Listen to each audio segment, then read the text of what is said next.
she was fondling him, he suddenly gave a wriggle like an eel, and slipped out of her arms. He ran across the room and stood opposite a low table on which stood the mummy of an animal, and began to mew and snarl. Miss Trelawny was after him in an instant and lifted him in her arms, kicking and struggling and wriggling to get away, but not biting or scratching, for evidently he loved his beautiful mistress. He ceased to make a noise the moment he was in her arms. In a whisper she admonished him. "Oh, you naughty Silvio! You have broken your parole that Mother gave for you. Now say good night to the gentleman, and come away to Mother's room." As she was speaking, she held out the cat's paw to me to shake. As I did so, I could not but admire its size and beauty. "Why," said I, "his paw seems like a little boxing glove full of claws." She smiled. "So it ought to. Don't you notice that my Silvio has 7 toes? See?" She opened the paw, and surely enough there were 7 separate claws, each of them sheathed in a delicate, fine, shell-like case. As I gently stroked the foot, the claws emerged, and one of them, accidentally—there was no anger now and the cat was purring—stuck into my hand. Instinctively I said, as I drew back: "Why, his claws are like razors!"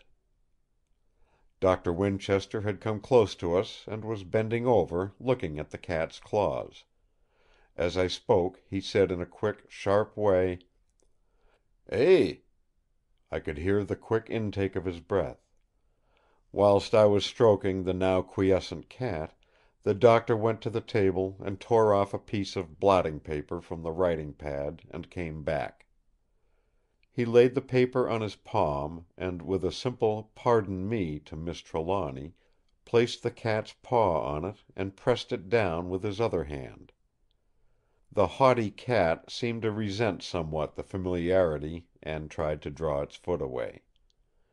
This was plainly what the Doctor wanted, for in the act the cat opened the sheaths of its claws, and made several reefs in the soft paper. Then Miss Trelawny took her pet away. She returned in a couple of minutes. As she came in she said: "It is most odd about that mummy.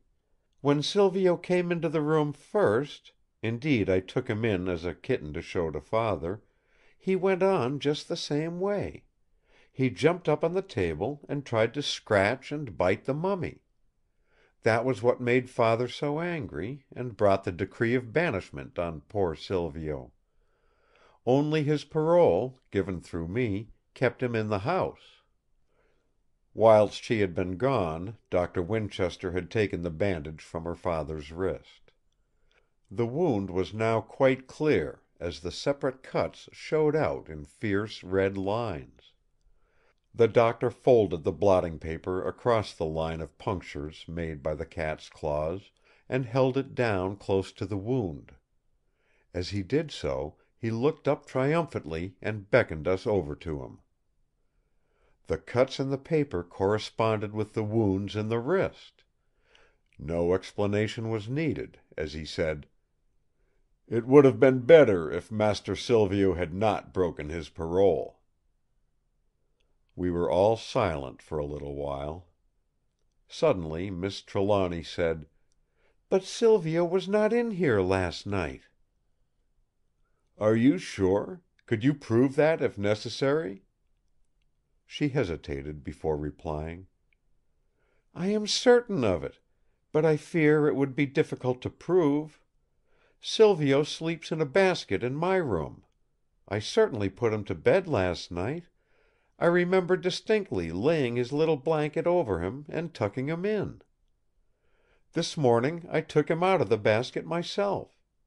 I certainly never noticed him in there, though, of course, that would not mean much, for I was too concerned about poor Father, and too much occupied with him to notice even Silvio." The Doctor shook his head as he said with a certain sadness: "Well, at any rate, it is no use trying to prove anything now. Any cat in the world would have cleaned blood marks, did any exist, from his paws in 100th part of the time that has elapsed." Again we were all silent, and again the silence was broken by Miss Trelawny. "But now that I think of it, it could not have been poor Silvio that injured Father. My door was shut when I first heard the sound, and Father's was shut when I listened at it. When I went in, the injury had been done, so that it must have been before Silvio could possibly have got in." This reasoning commended itself, especially to me as a barrister, for it was proof to satisfy a jury. It gave me a distinct pleasure to have Silvio acquitted of the crime, possibly because he was Miss Trelawny's cat and was loved by her. Happy cat!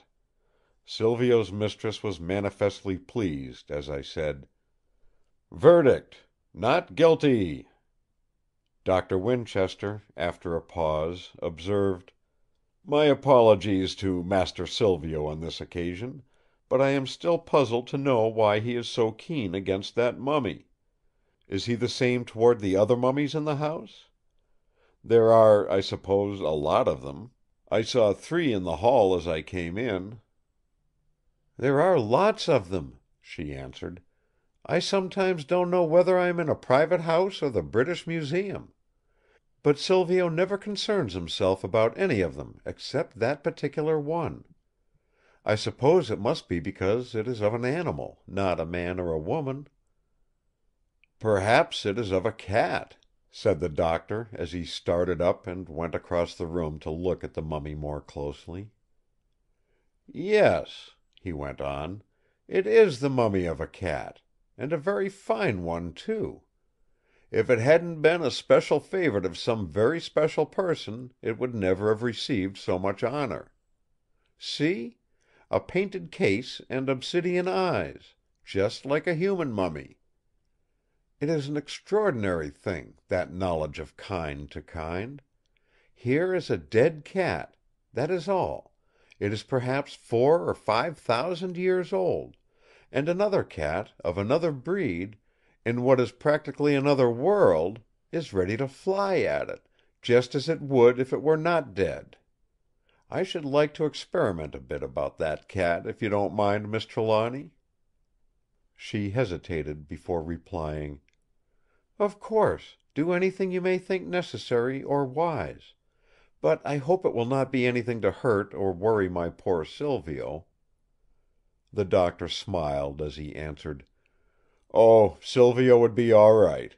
It is the other one that my sympathies would be reserved for." "How do you mean?" "Master Silvio will do the attacking; the other one will do the suffering." "Suffering?" There was a note of pain in her voice. The Doctor smiled more broadly. "Oh, please make your mind easy as to that. The other won't suffer as we understand it, except perhaps in his structure and outfit." "What on earth do you mean?" "Simply this, my dear young lady, that the antagonist will be a mummy cat like this one. There are, I take it, plenty of them to be had in Museum Street. I shall get one and place it here instead of that one. You won't think that a temporary exchange will violate your Father's instructions, I hope? We shall then find out, to begin with, whether Silvio objects to all mummy cats, or only to this one in particular." "I don't know," she said doubtfully. "Father's instructions seem very uncompromising." Then, after a pause, she went on: "But of course under the circumstances anything that is to be ultimately for his good must be done. I suppose there can't be anything very particular about the mummy of a cat." Doctor Winchester said nothing. He sat rigid, with so grave a look on his face that his extra gravity passed on to me; and in its enlightening perturbation I began to realize more than I had yet done the strangeness of the case in which I was now so deeply concerned. When once this thought had begun, there was no end to it. Indeed, it grew.